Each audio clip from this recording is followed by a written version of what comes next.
Hi everybody. So my name is Carrie Taraskis, and I want to give a testimony of the goodness of God and how he displayed his wonder through me and in me a year ago today. So today is October 24, 2025. And last year on October 24, 2024, I was healed of an almost 5-year injury. So just a recap of what happened. My daughters and I did a quick trip down to Disneyland on February 5th, 2020. And we had a great time. We had a wonderful time. We played all day long. We walked all over the park. We had a wonderful time. And when we got up the next morning to drive home, I collapsed. I got out of we were at the hotel. I got out of bed and I fell back in my bed because I could not stand on my feet, and with both my feet. And didn't know what, I didn't trip or didn't do anything at Disneyland itself. And that was rather shocking. So I called my husband and said, hey, I don't know what happened, but you need to pray for me because we need to get home. And we live 400 miles from Disneyland, so we had to get home. So my oldest daughter had to brave the LA traffic to come home. And while I was in the, passenger seat and stuff like that. So we got home, and by the time we got home, my right foot seemed to kind of recover, but my left foot definitely had a problem. So I called my doctor and said, hey, I think I need to come and see you. He said, well, why don't you try icing it, resting, elevating, the routine. So I did that for about a week and a half, and then I called him back and said, it's not doing very good. So he said, why don't you go ahead and come on in? So I did, and I took x-rays and didn't see. He said, you know what, I don't see anything. Continue with this protocol, and we'll just, we'll wait and see. So, I had no reason to doubt that, or that I had anything other than just I hurt myself, and it was a little bit more strenuous than I thought, right? So then come into March of 2020. Now we all know, but at this point we didn't know that the pandemic was going to hit. My husband and I and a couple of our really good friends, we went down to Death Valley. By this time I needed a knee scooter to get around because my left foot, I just couldn't bear any weight on it. It was very terrible. Was still icing and, all that kind of stuff. And so we were in Death Valley and I scooted around with that. And then we came home, we were coming home, and that's when we realized, hey, the world went amok. And, because the very next day after we got home was when the world shut down.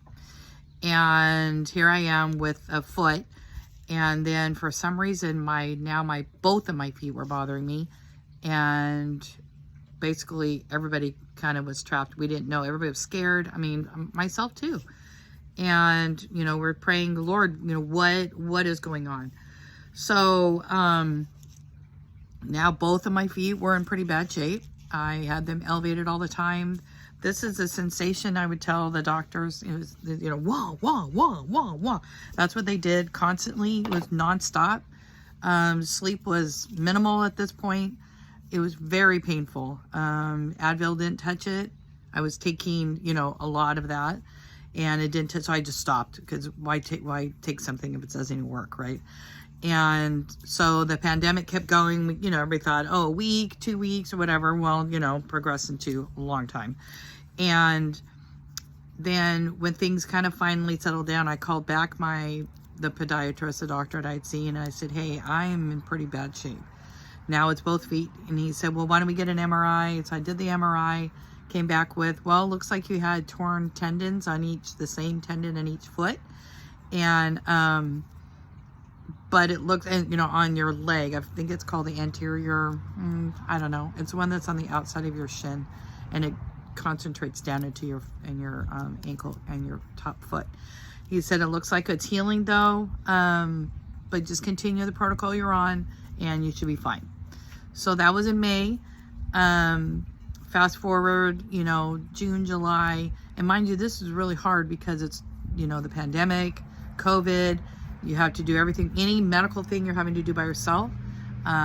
the medical staff would have to come and get me in a wheelchair because I couldn't walk at this point, or you know, I can hobble, and I was past the knee scooter. I was now in a wheelchair if I was going anywhere, and the doctors didn't know what was wrong with me. I saw multiple specialists at this time, guys that were in the top of their field, and you know, orthopedic surgeons, podiatrists, and such.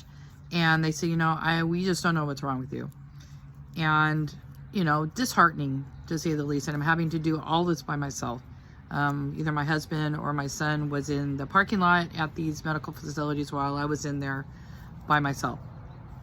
We did find a doctor who specialized just in feet. He was really high up in the orthopedic world, and he specialized in feet, and so he was 50 miles from us. We thought, you know what, let's just try him.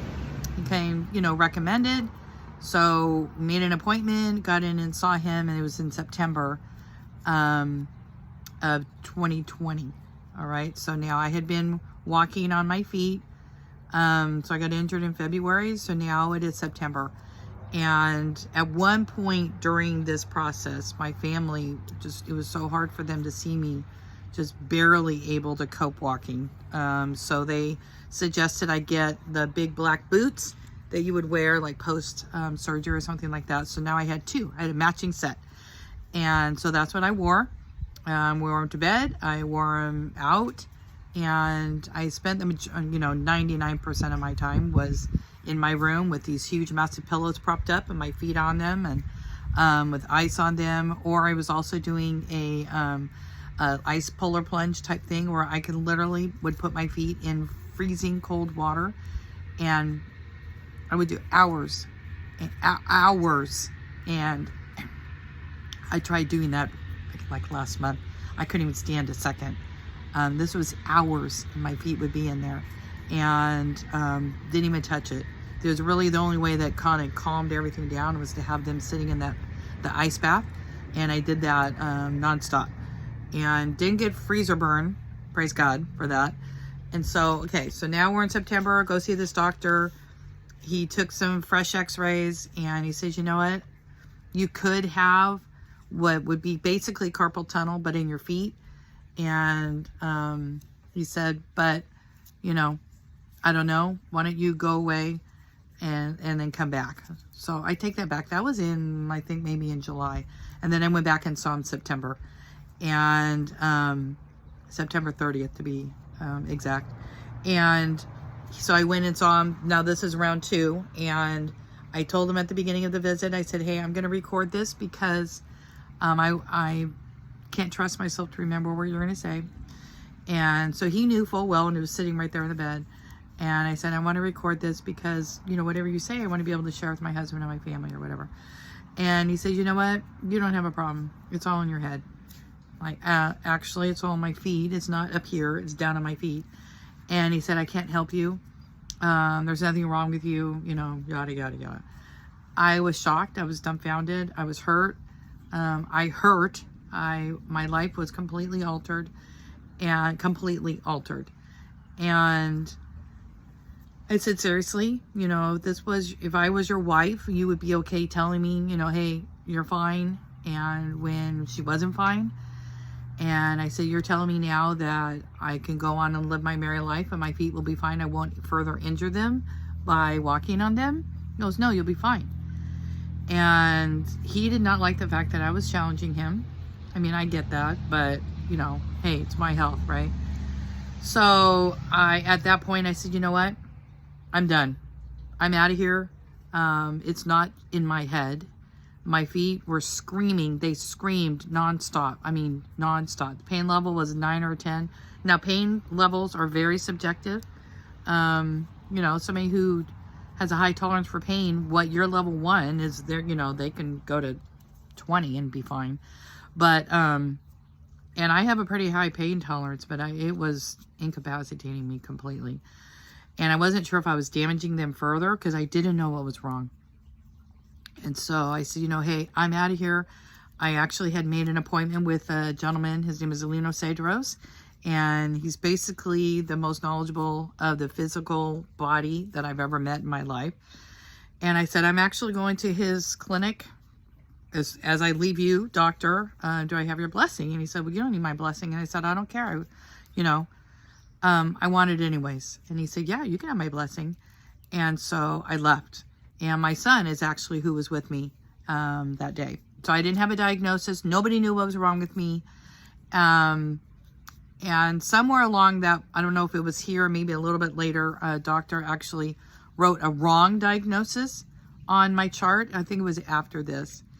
Yeah, I'm not sure. Somewhere it gets all kind of muddy, but he put a wrong diagnosis. He said, I know this is not what you have, but I don't know what to call what you have. So I'm just going to put this because I got to put a number. Let me just tell you, don't ever let that happen to you, because that wrong diagnosis chases you for the rest of your life. And that's what it did to me. So anyway, I go to Leno. I leave the other doctor, I go to Leno. He was just maybe a mile away from this doctor. And I walk in, my son was waiting out in the car. And because we weren't sure about the whole situation, he said, I'll just wait here. And it was, I just had to walk 10 feet into the door. And I walked in, and Leno's, he said, well, why are you here? He met me at the clinic door. And I, sobbed out. Could hardly control myself, sobbed out my story and said, something's seriously wrong with my feet. Nobody believes me. Nobody can tell what's wrong. And he said, I know exactly what's wrong with you. Mind you, I had just walked in the door. I didn't have any scans, any charts. I had no medical record with me at all. And he said, it's your cuboids are dislocated and they're impinging all the tendons and ligaments in each foot. And it's the same injury in each foot. And you basically have broken feet. And you've been walking around on them all this time. Like, yeah, right, sure. And how does this guy know anything? He doesn't know me from Adam, right? And he said, no, come here. So I sat up on one of his tables in his clinic, and he went and got a skeleton foot. And he said, let me show you what's wrong. And so he showed me on the foot. And imagine this your foot. It's the outside edge. Here's your ankle. It's this. There's a bone called the cuboid. It's shaped like a cube. And instead of being flat, it is twisted up and jamming into the next bone in the metatarsal area of my foot. And it was all the ligaments and the tendons were trapped in there. And I could hear crunching. And I looked at him and I said, I kind of figured all this out before, and you nailed it. I wasn't sure about I knew about the impingement of the tendons and stuff, but I wasn't sure about which bone, right? And he said, that's what's wrong with you. And he said, I can help you, but it's going to take time. And little did I know how long it would take at that point. And so he said, here, there's a thing that you can do for this particular injury. You can manipulate the bone so it turns and then it settles back into place. He said, I'll do that for you. Okay, all right. So, he had to peel me off the wall after he did the first one, because it's not for the faint of heart, that's for sure.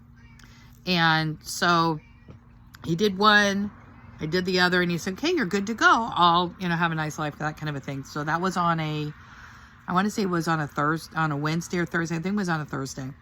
So I get in the car, told my son, called the family, hey, Leno, this is what he says. He says he can help me. And he put him back in place, and we're good to go. And so that night, we're rejoicing. Yay, we got this figured out. And we're so excited. By Friday, the next day, I was not functioning at all. I was in so much pain. It was so bad. I called Leno, said, hey, I'm desperate. And he doesn't work on Fridays because he teaches. He does a lot of training of colleagues and things like that. So he said, why don't you come up to the clinic during my lunch break, and I'll look at you and see what I can do to help. And so, sorry for my kitty that's right here. And so, sure enough, we drove up, and he looked at me and he said, okay, it looks like they've slipped back into place, or in the wrong place, their new home. And it's because they had gotten so used to being out of place that the ligaments and the tendons had stretched beyond their capacity. And so they couldn't hold anything together. And so he said, here, let me put it back in place, and, you're good. So I went home, thanked him, of course, for doing this. Mind you, now this is all out of pocket. So none of this is covered by insurance. So every time we went was 50 miles away and we had to pay cash.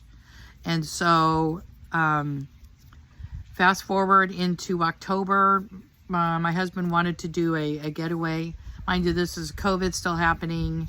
My brother has a cabin, and so we drove up over the mountains, Lake Tahoe. We're near the Lake Tahoe area. And we drove up and over Lake Tahoe, and we settled into a town on the 395 called Walker. I just about died on that truck trip. I was very nauseous. I was in so much pain. My feet, I was in the back. Then I got sick in the back of the truck and went in the. It was bad. And so we finally made it there, and it's like, what in the world am I doing? I'm so far away from everything. And I called Lino, or emailed him and said, hey, I am beyond belief. And he said, well, do you have any frozen anything? So we had frozen blueberries, and I stuck those were my ice that I had. So we were there for a few days, and I had taping that I was doing. I did see a physical therapist at one point, and she had me doing a taping, like kind of like a spider, where you're trying to draw all the swelling out. So I still had that, and I was icing them. I was doing the blueberry icing and all that kind of stuff, but I was miserable. So we stayed for a few days because I didn't think I could do a turnaround trip. So then we came home. It was bad. We had to get home, and it was about 3-hour trip each way. And then went back and saw Lino. And so going and seeing Lino for almost 5 years became a regular part of my life. And at one point, at that early stage in that October, he said, you know what, let's remove the tape that you were told to do by your physical therapist. Said in and of itself, it's not wrong, but it's not what you need. He said, I'm going to tape you. He does lots of sports medicine, lots of athletes, Olympic teams, all of that. He says, I know how to tape, and I know how to do the tape for your problem. So let me tell you, that hurts because he had to tape it super tight. And so when I would when I would get off the table and stand up, I would almost fall over because it was so tight I couldn't move. So that became my life for almost 5 years. And so what we would do is my husband would drive me, and I didn't drive.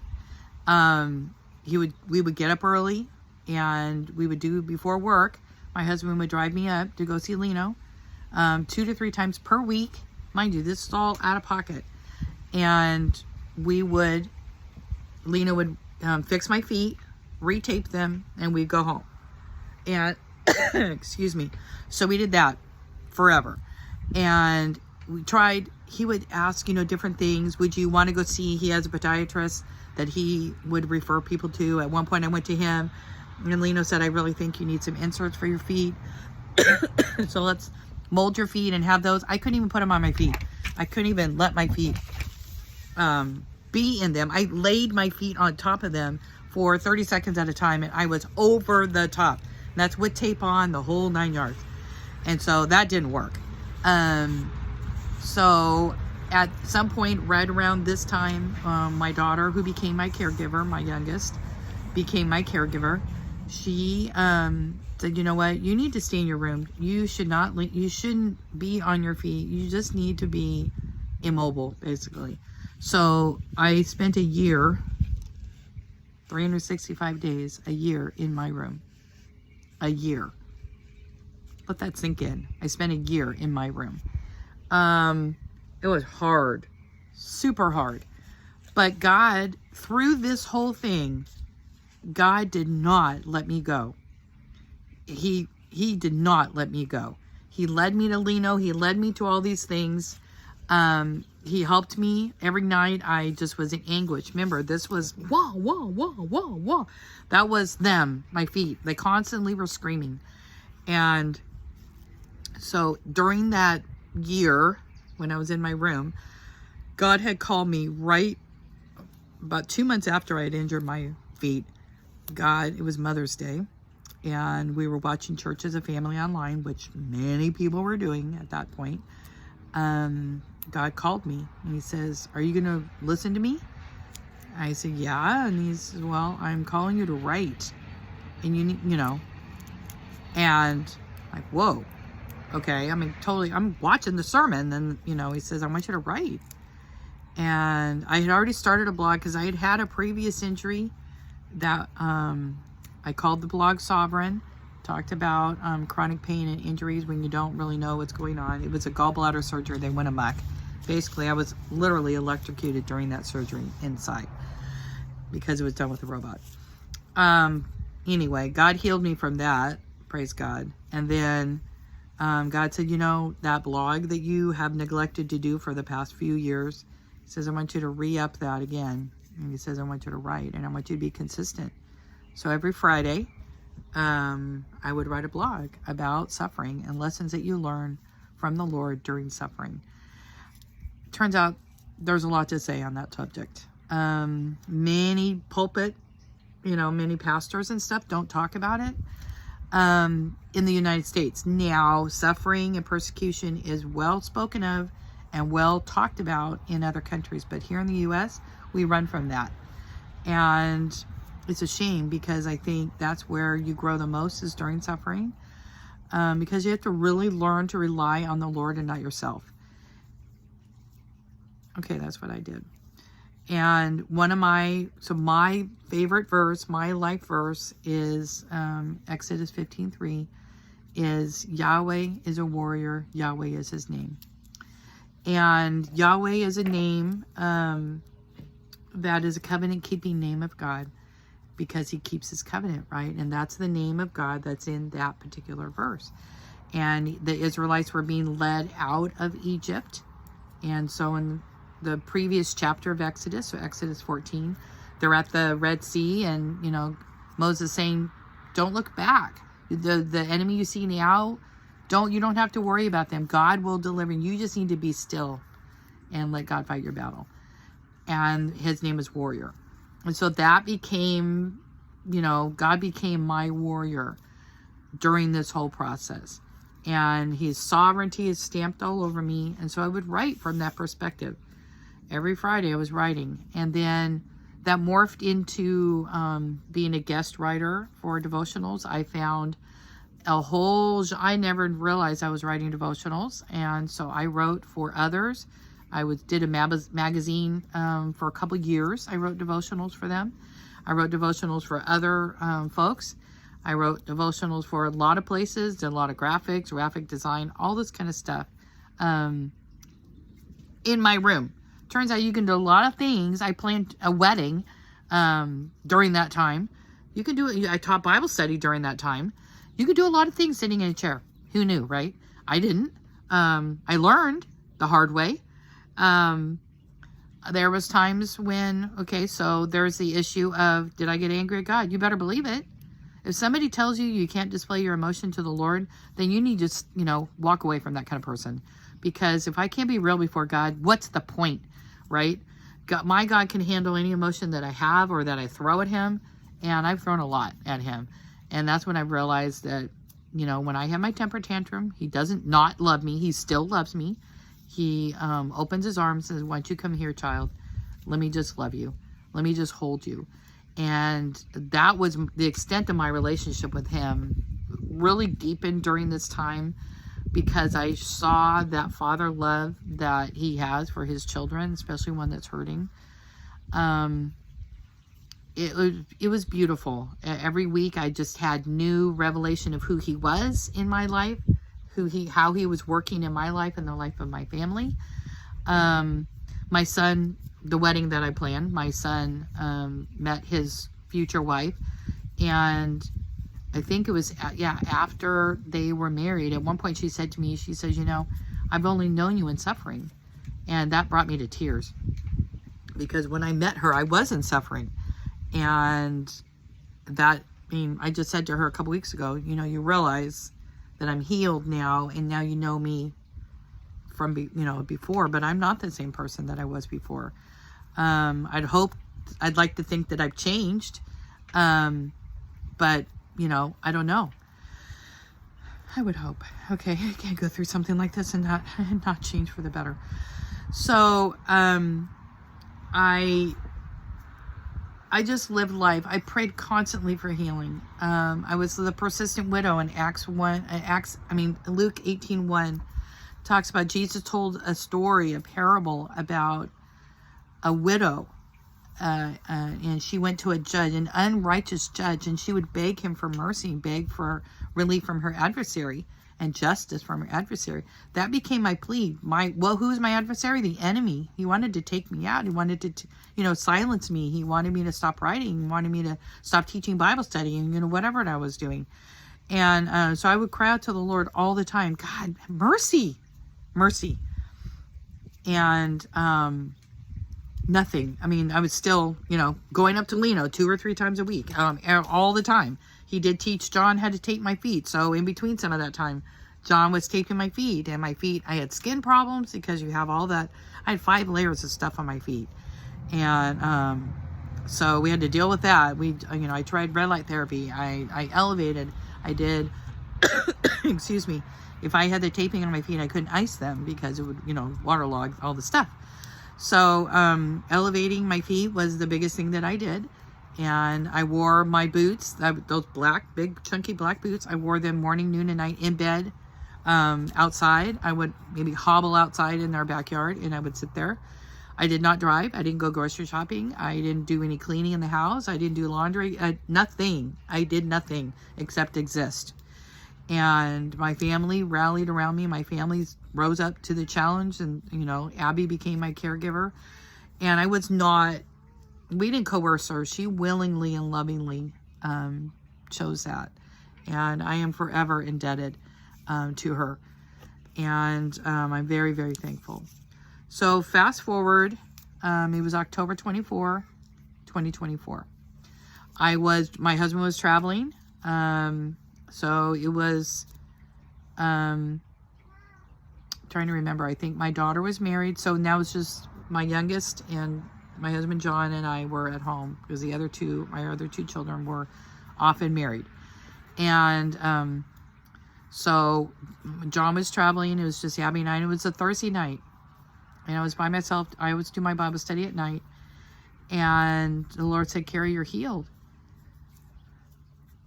I didn't believe him. I just dismissed that. I didn't tell anybody about that at all.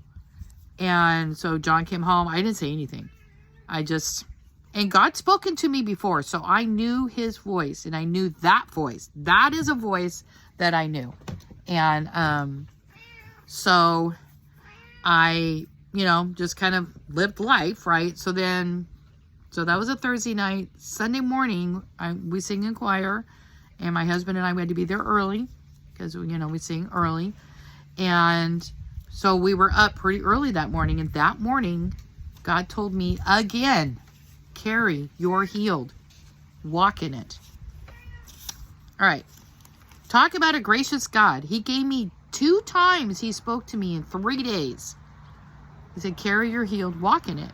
And hold on, my cat is just, sorry about that. His name is Barney, and he's super cute, but not now. Anyway, so God told me, you're healed, walk in it. And so this is what my response was on that Sunday morning. Prove it to me. I cannot believe I said that, but I did. I'm being very vulnerable and very honest with you. So we go to church. And mind you, that was all the conversation that was going on. And I told my family, I said, the Lord told me I was healed. My son was super happy, and because they had just decided to move out of state pretty far away, and he says, now you can travel, That was not my first response when he said that, but, yeah, I can, and I have willingly. And so we do church, and the worship was really meaningful to me that morning. Most of the time I was crying. We were in choir, we were singing. It was a very celebratory morning in my heart. And I hadn't told anybody outside of just my family. And so we were sitting, now we're in our service. We go to the second service. And we were sitting in church, and we were passing my grandson up and down the road to all of us. And it was halfway through the sermon. I finally looked up, and I realized that the pastor had been preaching on feet. Now, remember what I had told the Lord, a couple hours before that, you need to prove it to me, Lord, that you healed me. And he was speaking on, so the pastor was speaking on feet. And it was talking about the armor of God and his shoes fitted with the feet that comes with the gospel of peace, right? And he must have said feet 50 times before I even looked up and breathed. And I said, I just fell apart. I mean, okay, God, you didn't have to do all these. You didn't have to tell me twice. You didn't have to prove it to me. You didn't have to do all the things. But God is a loving God. He is a good God. Psalm 119:68 says, God is good and what he does is good. Teach me your decrees. Through that whole process, God is teaching me his word. And so, boy, you better believe it. I listened, okay? God said I was healed. He proved it to me. He didn't have to. This brat. I mean, I'm just call myself what I am, a brat. And I just apologize. Lord, I am so sorry. I am so sorry for doubting your goodness, for doubting your work in my life. It had been just a couple months shy of 5 years. And I was released from suffering. And it was done. I mean, it was over. And so that was on a Sunday, and it was either Monday or Tuesday of that week. I told my husband, I said, hey, I want to tell Lino in person, because he was the one that had, said, I can help you. It's going to take a long time, but I'll be with you in the long haul. And so we chose to let him be the director of my feet. Okay, through God used Lino. And so let me back it up just a bit. Within the first couple months, there was a gal at the clinic at the same time I was that had an injury, and she was dealing with feet. And Lino, we were kind of talking to each other through the curtains and everything. And Lino said, well, Amy, why don't you tell Carrie how long you've been dealing with this? And she said 2.5 years. I laughed. Right. Sure. She's been dealing with this for 2.5 years. Why are you telling me this? And I thought, I don't know if I can handle 2.5 years. Okay, so fast forward 2.5 years later from that. So now I'm right in smack dab in the middle of my injury. And I would ask Lino periodically, how much longer? How much longer? What do you see? He would never tell me. And I would ask, what would be the prognosis of somebody like me? Somebody with this bad of an injury. And it was a very, very, very bad injury. Because misdiagnosis, I walked on them. And that's the further damage was because I was bearing weight on an injury. If I had my arm in a sling and I didn't use it, that's different. But, on your feet, you're bearing weight. You're walking. And even though I was in my room for all that time, I was still, walking around, going to the bathroom or, whatever. Right.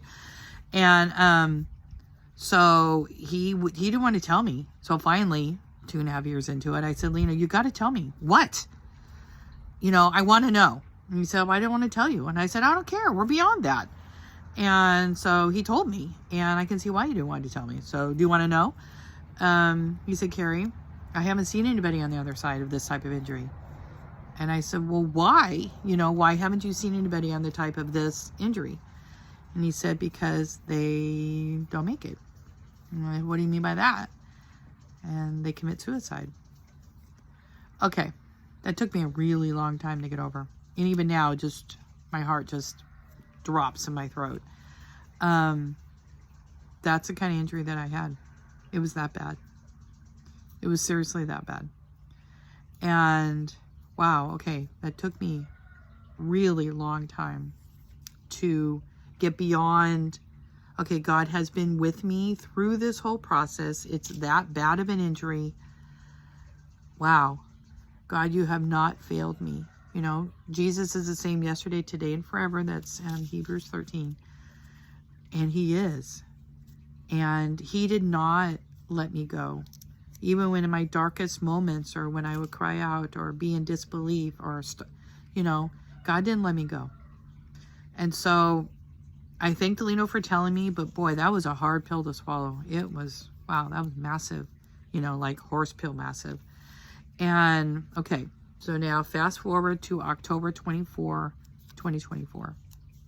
Then I was healed on that Thursday, and I even wrote a blog about it and I put heal 2.0, and I put October 27th, 2024. That was on Sunday. And I wrote the blog. I think I wrote it the following Friday. So now we're, early November, late October. And so I made a graphic for the whole 9 yards. And the Lord got a hold of me that night and said, what are you doing? I didn't heal you on the 27th. I healed you on the 24th. You need to go back and correct that. So I did. I got my graphic out. I edited it. And I went back in my blog and I put in, the correct date. And so that was the date God healed me, was October 24, 2024. And so it was, like I said, just a few months shy of 5 years, 5 long years. And so here I am. It was only by the glory of God, by the goodness of God, by his loving kindness and his hesed love for me and my family that he healed me. I did not know that I would be healed. I lived my life in hope and perseverance and just looking at him and trusting him. But I did not know that he would heal me. I prayed to that end, but I did not know. And I just remembered, I'm going to read you a verse. This is a verse that I had prayed 10 years ago. Little knowing what I thought was a romantic prayer, oh, this is really cute, I'm going to pray it, became God's answer of affliction as a result of what I prayed through this. So let me read it. It's Philippians 3:10, which says, I want to know Christ, the power of his resurrection, and the fellowship of sharing in his sufferings, becoming like him in his death, so somehow to attain the resurrection from the dead. So when I prayed that, innocently, I was thinking I want to know Christ and the power of his resurrection. I kind of didn't look at that latter half of the verse. I just, I'm going to focus on knowing Christ. And to know in the Greek here is to know experientially, to know is feel, touch, hear, all the senses. And that's a good thing to pray. And so that was something I had prayed at least 10 years ago. So 5-8 years before my injury. And little did I know that God was going to choose the fellowship of sharing in his sufferings. That was how I was going to know Christ. I wouldn't have picked that. I mean, who's crazy, right? Who would want to do that? But that's how God chose to teach me the fellowship of his suffering, was through suffering. God is not a mean God. He is a gracious God. And sometimes that's how we need to learn. And at some point in my early on, I remember God telling me, I like you better when you're suffering, Carrie. And I looked, and I said, seriously? He goes, yeah, you pay attention to me when you're suffering. It wasn't that I neglected him before, and I don't, and I haven't. But it was more, I was, clinging to him with everything I had during suffering. And that's where he wants us to be, is that sense of clinging, of not letting go, of holding on. And he said, I just like that about you. You seem to, this is your place. You're better. Excuse me. And so, okay, that's the healing story. Now, so what have I learned? It's been a year. So I wrote couple things down so I wouldn't forget. So in the last year, Lino has not had me do any physical therapy at all. I ask him, he looks at me, and he says, no. Like, why? He said, walking is your physical therapy. So I started walking, and my motivation is he's my little grandson. Anything he wants to do, I'm out doing it. I mean, he's almost 2 years old now. So when all this was going on, he was about 10 months old. And so I took my very first walk in a neighborhood with him and my daughter-in-law. And I will never forget that day. And it was, that within that first week or so, I was over there and I was watching him for the day, and we went on a walk. And I didn't go very far, just a couple blocks. I didn't have the stamina to go very far. So I walk, and then my daughter-in-law continued to walk, and I walked home, and I just kept going out and, going a little further. And so that became my PT. I have not, even now, I just talked to him, and he said, no, your PT is walking. Now, because of that, I've had issues. Both of my knees have, I was not walking properly for all that time.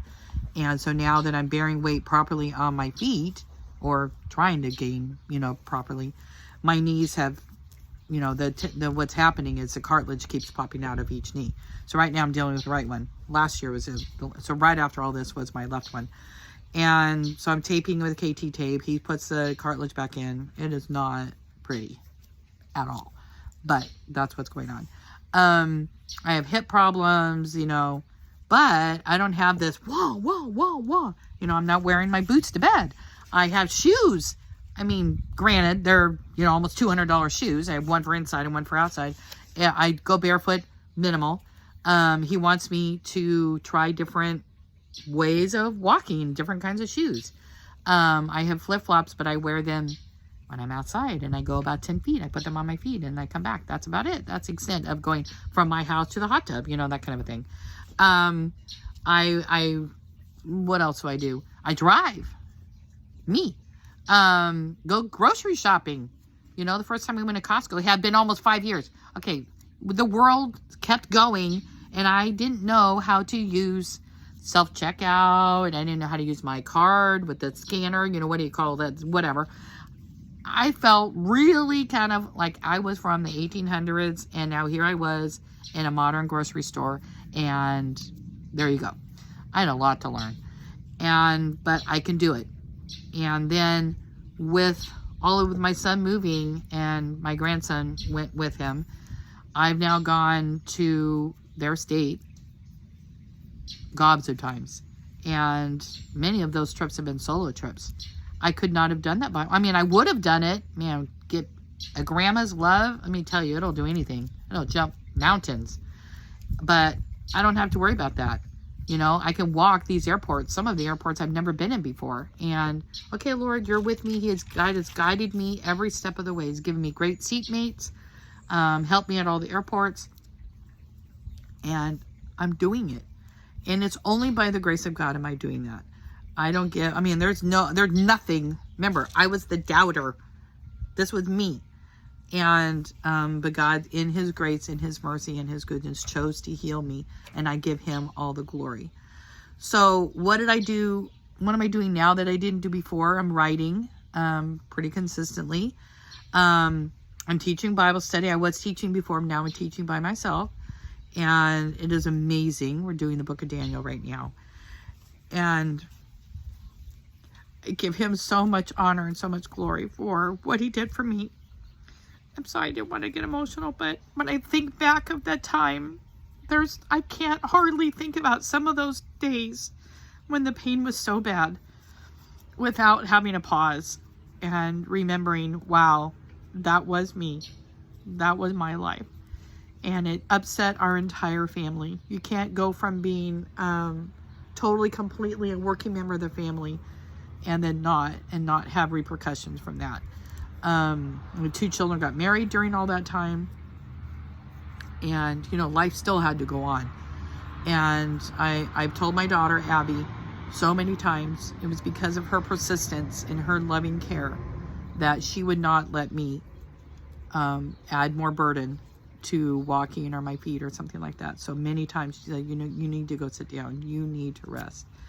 And so she and Lino have this ongoing battle of what I can do and can't do. So I will tell him, well, Lino says, well, I don't care what Lino says. You're going to do what I say. That is pretty cute. So one of the things that Abby told me early on is pay attention where my feet are.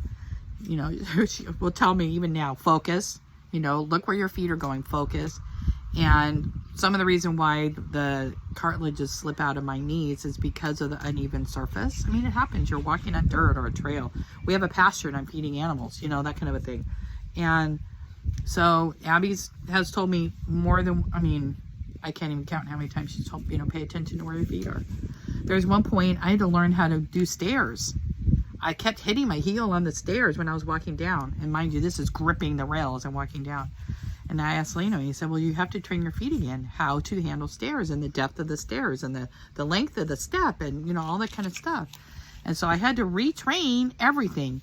I can't, I'm just a year out, just now able, barely, to stand and close my eyes, like, you know, as if we are praying. I still kind of need to have something around to hold on to because my feet are still trying to figure out the ground. And so I walk on the ground, you know, barefoot. I put my feet in dirt. I put my feet in grass. But they're still trying to figure out the ground. And isn't that like our life with the Lord? He is our foundation. He's our rock. And sometimes we're still trying to figure out the ground, right? Manipulating our feet to be on that solid rock. And I'm thankful that He is our foundation. So this is the story. I wanted to do it this way so you can hear me share it. And all the glory goes to God. If there's anything that I learned is nothing is too difficult for Him. Nothing. I mean, absolutely nothing. Do I have prayers that I've been praying for a long time? Yes, I still do. Has God answered some of my prayers? A lot of my prayers? Yes, He has. He is a good, gracious God, and He loves us with an everlasting love. And if you don't know Jesus, I invite you to know Him. Remember Philippians 3:10. I want to know Christ and the power of His resurrection, the fellowship of His suffering. That only comes, you know, how do you want to know Him? Do you want to just know, oh, that's Him over there, you know, standing far off? Or do you want to really know Him with everything you have? And God chose to use suffering for me to know Him at a deeper level. And I'm not done learning. I still have a long way to go. But I'm not going to stop. I'm going to keep trying. So that's all I have to say about all this. But thank you for listening if you got this far. And I really pray. I'm here if you want prayer. Boy, my prayer life has shot through the roof because of all this. But if you want prayer, I'm here. If you want to know Christ more, I'll talk to you about Him. If you want somebody to join you in the, you know, in the journey of suffering, call me. Because you know what? Suffering is lonely. It's lonely, very lonely. But it is nice, what a friend we have in Jesus, right? And it's nice to have some companions who have journeyed on ahead or a little bit farther along in the suffering marathon. And so there you go. All glory goes to God.